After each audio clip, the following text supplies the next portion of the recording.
Hello दोस्तों, कैसे हैं आप सब। मैं आपकी दोस्त अनामिका। आज मैं आपके लिए एक कहानी लेकर आई हूँ। इस कहानी का नाम है आचार्य त्रिपाठी और उनके पुत्र अर्पण की कथा। तो चलिए शुरू करते हैं। बहुत समय पहले की बात है। एक विद्वान ब्राह्मण थे। उनका नाम आचार्य त्रिपाठी था। वे अपने ज्ञान और लेखन में इतने व्यस्त रहते कि अपने इकलौते पुत्र अर्पण पर ध्यान देने का समय नहीं निकाल पाते थे। उनकी पत्नी उन्हें कई बार कहती, क्या आपको अपने बेटे से कोई प्रेम नहीं है? लेकिन आचार्य अपने अध्ययन और लेखन में इतने डूबे रहते कि उन्होंने इस ओर कभी ध्यान ही नहीं दिया, जिससे उनका बेटा गलत संगत में पड़ने लगा। अर्पण को अपनी माँ का अत्यधिक लाड प्यार मिला, जिससे वह धीरे धीरे बिगड़ता गया। वह पढ़ाई लिखाई में मन ना लगाकर गलत संगत में पड़ गया। जुआ खेलने लगा, शराब पीने लगा, चोर उचक्कों की संगति में आकर चोरी भी करने लगा। एक दिन वह अपने दोस्तों के साथ मंदिर में चोरी करते हुए पकड़ा गया। जब राजा को ये बात पता चली तो वे बहुत क्रोधित हुए। उन्होंने सैनिक भेजकर आचार्य को बुलवाया। आचार्य को जब ये समाचार मिला तो वे बहुत व्यथित हुए। उनकी पत्नी ने उनसे कहा, आप राजा से अनुरोध कर सकते हैं। वह आपके सम्मान के कारण हमारे बेटे को क्षमा कर सकते हैं। आचार्य ने उत्तर दिया, मैं एक अपराधी के लिए सिफारिश नहीं करूँगा। ये भी एक अपराध है। लेकिन जब उनकी पत्नी ने रोते हुए प्राण त्यागने की धमकी दी तो आचार्य बेचारे मजबूर हो गए और राजा के दरबार में जाने के लिए हामी भरी। लेकिन आचार्य की प्रतिष्ठा को बहुत ठेस पहुंची। जब वे राजा के दरबार में जाकर खड़े हुए तो राजा ने कहा, यदि तुम अपने पुत्र को क्षमा चाहते हो तो सबके सामने क्षमा याचना करनी होगी। आचार्य ने भारी मन से राजा से क्षमा याचना की और पूरी सभा के सामने राजा से माफ़ी मांगी, और राजा ने इस शर्त पर अर्पण को छोड़ दिया कि वह दोबारा कोई अपराध नहीं करेगा। लेकिन इस घटना के बाद आचार्य का सम्मान गिर गया। लोग उन्हें ताने देने लगे कि आचार्य का बेटा और चोर। ये सुनकर वे बीमार पड़ गए, लेकिन फिर भी उन्होंने अपनी ग्रंथ की रचना जारी रखी। वे एक बहुत ही महत्वपूर्ण ग्रंथ लिख रहे थे। आचार्य जानते थे कि अब उनके जीवन में ज़्यादा समय नहीं बचा, लेकिन वह चाहते थे कि वो अपनी अंतिम सांस से पहले अपने बेटे के लिए ये ग्रंथ पूरा करें, क्योंकि उनके पास अपने बेटे को देने के लिए कुछ नहीं था। तो वो ये चाहते थे कि वो अपने जीवन भर की पूंजी, अपना ज्ञान, अपना विद्वान सब अपने बेटे को देकर जाएं। उन्होंने दिल ही दिल में अपने बेटे से माफ़ी मांगी, क्योंकि वो जानते थे कि कहीं ना कहीं उनकी लापरवाही की वजह से ही उनका बेटा आज इन गलत कामों में पड़ गया। ये सोचते सोचते आखिरकार उन्होंने अपनी अंतिम ग्रंथ पूरी कर दी। जब उनका ग्रंथ पूरा हुआ तो उन्होंने उसे अपने बेटे को सौंपते हुए कहा, ये ग्रंथ अमूल्य है, इसे संभाल कर रखना। लेकिन अर्पण ने मन ही मन में सोचा, अगर पिताजी कुछ पैसे छोड़ते तो बेहतर होता। ये पोथी मेरे किस काम की। अगले ही दिन आचार्य का देहांत हो गया। उनकी पत्नी और बेटे की स्थिति दयनीय हो गई। भूख से परेशान होकर उसकी माँ राजा के पास सहायता मांगने गई, लेकिन राजा ने साफ इनकार कर दिया।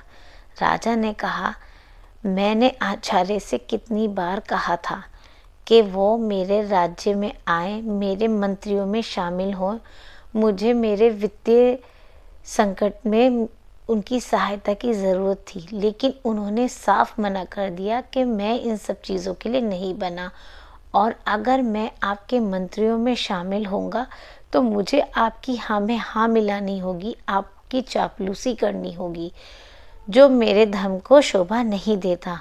मेरे लाख कहने के बावजूद उन्होंने मेरी एक नहीं मानी और मेरा अपमान करके चले गए। अब मैं उनके चोर बेटे को क्यों माफ़ करूं? क्यों उनकी बीवी और उनके बेटे की मदद करूं? राजा ने उनकी मदद करने से साफ इनकार कर दिया। अर्पण को कोई काम नहीं मिला क्योंकि उसकी छवि बहुत ज़्यादा ख़राब थी। एक दिन वह भूख से बेहाल होकर राजा के बगीचे से फल चुराने लगा, लेकिन पहरेदार ने पकड़ लिया, उसे राजा के सामने पेश किया। राजा ने क्रोधित होकर कहा, अब तुम्हें मेरे राज्य से निकाल दिया जाएगा। तुम्हारी हिम्मत कैसे हुई? तुम मेरे ही बगीचे में घुसकर मेरे फल चुरा रहे हो। एक बार मैंने तुम्हें तुम्हारे पिता के कहने पर माफ़ कर दिया था, लेकिन अब तुम्हारे पिता नहीं हैं और अब मैं तुम्हारी दूसरी बार तुम्हें माफ़ नहीं करूँगा। तुम्हें देश निकाला दिया जाता है। अर्पण दुखी मन से अपने घर की तरफ चलता हुआ जाता है। जब वह घर लौटा तो देखा कि उसकी माँ भूख और बीमारी से दम तोड़ चुकी है। अब वह पूरी तरह से अकेला था। उसने अपनी माँ का अंतिम संस्कार किया और राज्य छोड़ने का निश्चय किया। वह धीरे धीरे चलता चलता जंगलों की तरफ निकल पड़ा। कई दिन तक जंगलों में यूं ही भूखा प्यासा भटकता रहा। एक दिन वह एक जंगल के बड़े वृक्ष के नीचे बैठ गया। उसे अपने माता पिता की दी हुई चीज़ें, निशानियाँ याद आईं। उसे अपनी माँ का दुलार याद आया। उसे अपने पिता की डांट याद आने लगी। फिर उसे एकाएक याद आया कि अरे, मेरे पिताजी ने मुझे एक ग्रंथ दिया था और उसने उसे पढ़ने की कोशिश की, लेकिन वह तो अनपढ़ था। उसे बहुत अफसोस हुआ। उसने अपने पिता को याद किया और कहा, काश मैं पढ़ लिख लेता, काश मैं पिताजी की बात समझ जाता।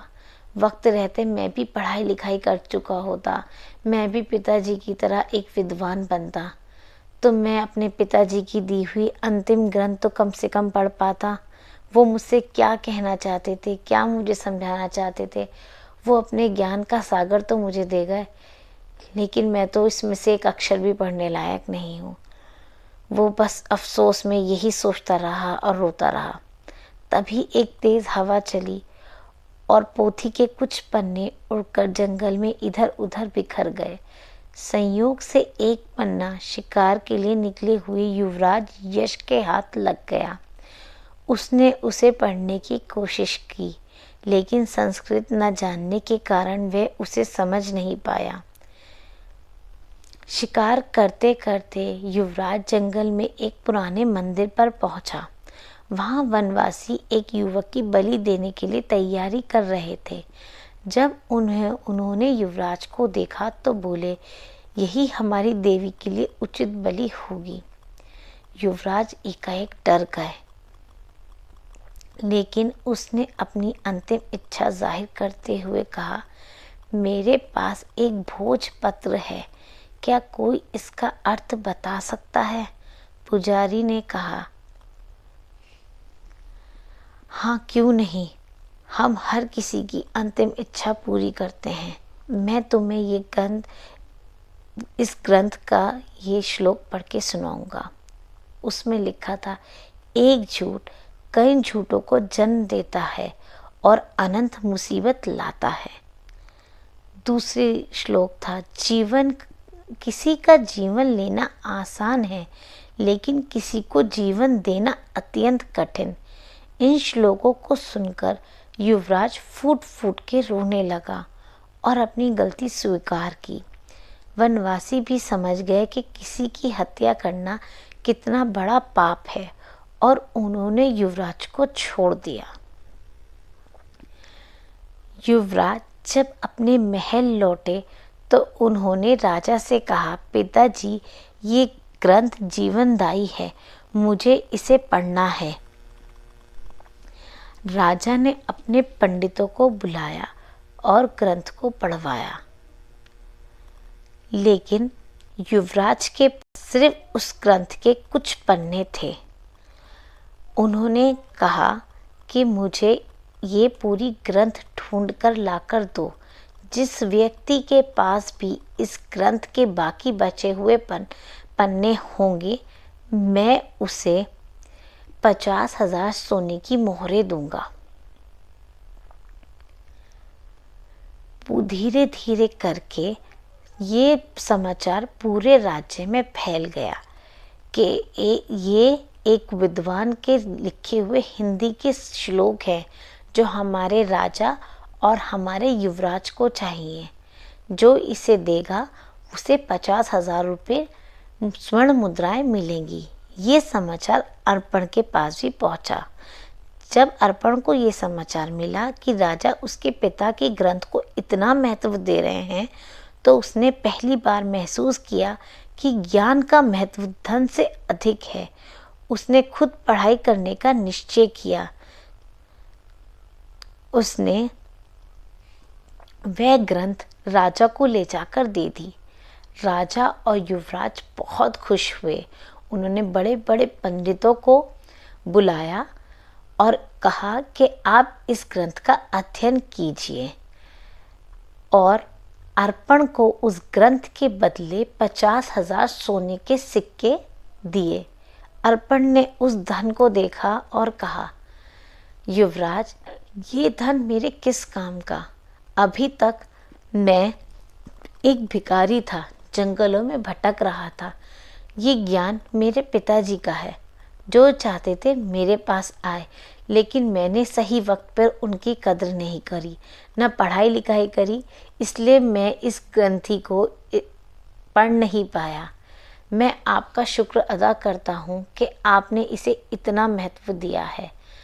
मैं चाहता हूँ कि आप खुद भी इसे पढ़ें और बस मुझे इतनी आज्ञा दें कि मैं यहाँ रहकर आपके साथ इस ग्रंथ को पढूं और अपने पिताजी के ज्ञान को सब जगह बांटूं।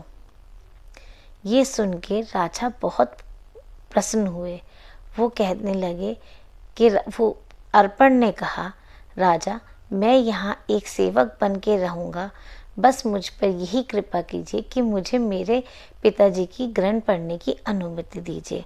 राजा ने खुशी खुशी वो ग्रंथ अपने बेटे को और अर्पण को पढ़ने की अनुमति दी, और धीरे धीरे युवराज और अर्पण पंडितों की सहायता से उस ग्रंथ को पढ़ते और अपने जीवन में उन अच्छी बातों को सीखते। धीरे धीरे उस ग्रंथ की अच्छी बातें पूरे समाज में, अपने राज्य में फैलाई और युग कल्याण के लिए काम में लेकर आए। और आज कई साल बाद अर्पण अपनी वो पूरी ग्रंथ पढ़ लेता है और उसी राज्य में अब वह अपने पिता की तरह एक आचार्य बन जाता है और उसे वही सम्मान मिलता है जो कभी उसके पिताजी का हुआ करता था। तो दोस्तों, ये कहानी आपको कैसी लगी हमें कमेंट में ज़रूर बताइए। अगर आपको ये कहानी अच्छी लगी है तो हमारी इस वीडियो को लाइक करें और अपनी इस दोस्त अनामिका के चैनल को सब्सक्राइब करें। अगली बार फिर मिलेंगे एक नई कहानी के साथ। तब तक अलविदा।